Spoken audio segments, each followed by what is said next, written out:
Just how bad is the debt crisis here in the United States? Boston University professor Larry Kotlikoff says it is time to, quote-unquote, get real. The U.S. isn't just worse off than Greece. It's bankrupt. This is the thrust of his Bloomberg op-ed today. Professor Kotlikoff is with us from Boston this morning. Larry, a very good morning to you. Worse off than Greece, bankrupt even. I think we need a little explanation.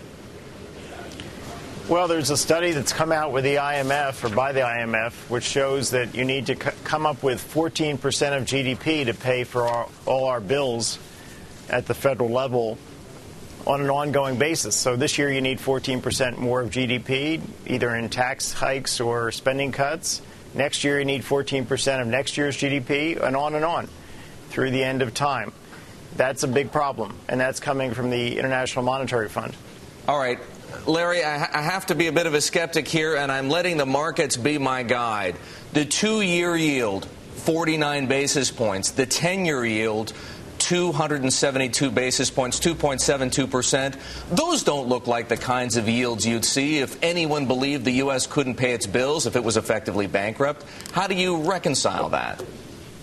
Well, housing prices didn't look like the kind of housing prices we have today, if you go back to 2006.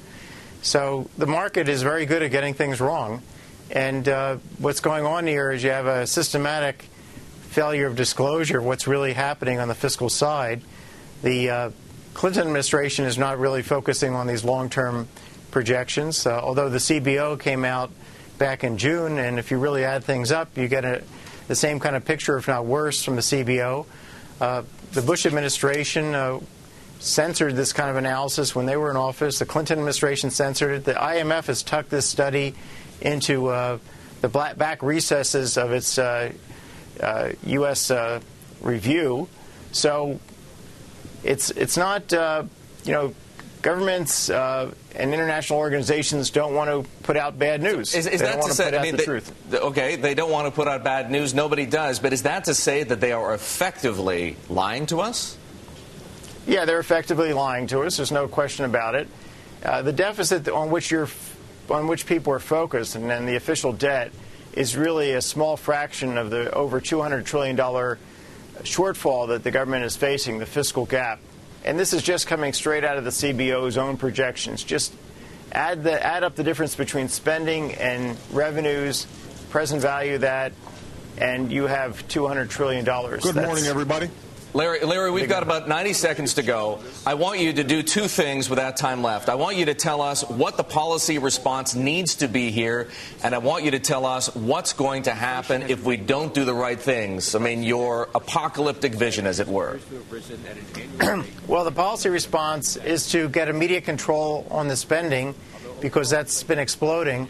So you need to have a comprehensive health care reform that will give people vouchers subject to a budget constraint, and the vouchers would be individual specific. So that would do a huge amount to get our fiscal act in order. You need a comprehensive, low-rate consumption tax that's progressive, get rid of the current tax structure. It's really, sclerotic.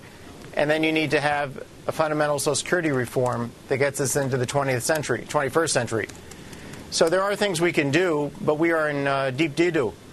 All right. And Larry, what happens if we don't do them? Very quickly, with 10 seconds left, just how bad does it get? I think you're going to see those bond prices head south dramatically, and I think the bond traders will ultimately wake up. Usually it takes a 2x4 across their head to figure it out. And what happens to the U.S. citizen? What happens to people who are subject to the whims of the market? Well, we're gradually heading towards Brazil, or not to Brazil. Brazil's doing well. We're gradually heading towards Argentina. So over time, the taxes will go up. People will have spending cuts that they didn't expect, and you'll have problems. Larry, we have to run. That's Larry Kotlikoff of Boston University.